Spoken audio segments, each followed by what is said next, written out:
What people are concentrating on now is assisting mechanisms to assist people to make their own decisions. But nothing much is being done, to my understanding, around the world, and certainly not here in Canada that I know of. I could be wrong.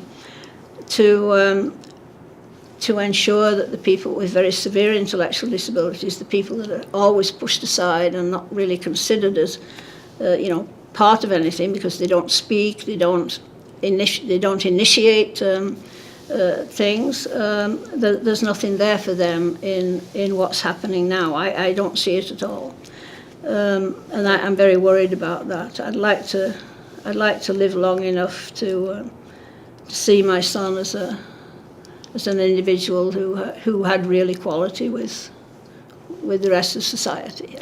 I see him. We've always seen him as our son. Therefore, that's all you need to say. He's a human being. He's came the way everybody else gets the children. There's nothing different about my son except he happened to be born with a very severe intellectual disability. That doesn't mean to say he's a non-person.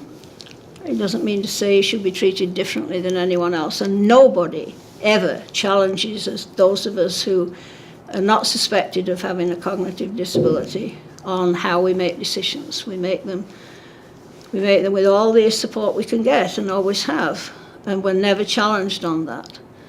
But someone like Ian would never reach the point of being seen to make a decision because he doesn't speak, he doesn't initiate things, he doesn't demand things.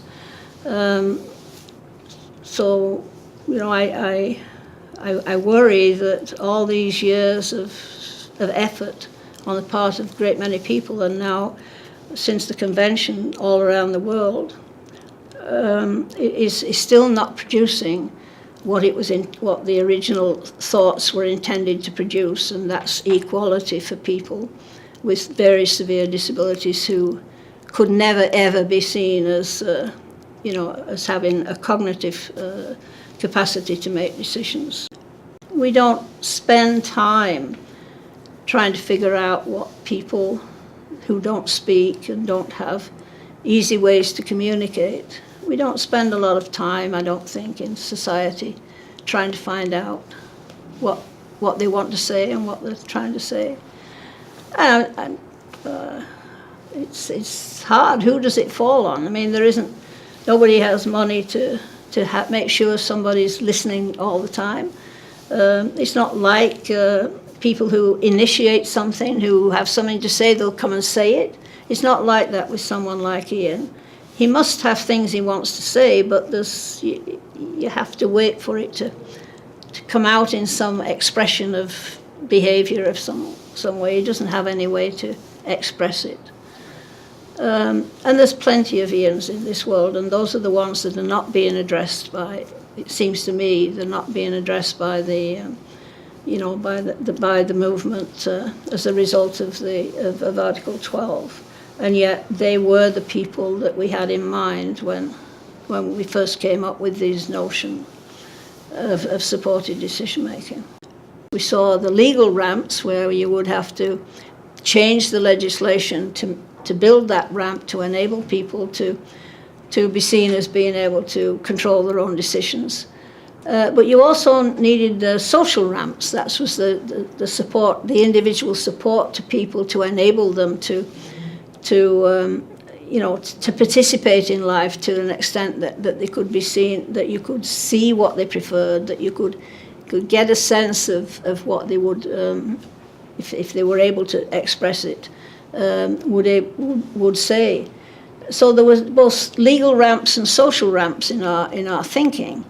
And I think most of the concentration has gone on changing law and changing the legal ramps. And there are scores of families in this country and probably across the world who have not ever thought about issues relating to guardianship. We're not doing, I don't think we're doing what we ought to be doing in helping families to understand the appalling consequences of guardianship for people. I never wanted this to be something that only people who were connected with organizations would benefit from. You know, there are more people with disabilities probably who are not connected with organizations. Certainly with intellectual disabilities, I suspect there are more people who are not connected with organizations than are connected with organizations. But we don't do much about that, and I think we could do more. It's hard. That's the hard part.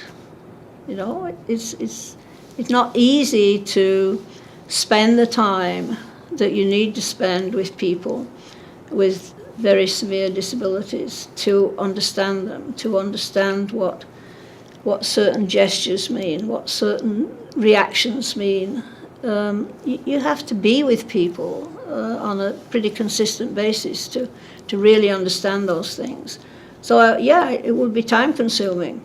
But I can't believe as human beings that we can't make time for that, because I think there are enough of us who don't have significant intellectual disabilities to provide that kind of support for those who do. I really honestly believe that.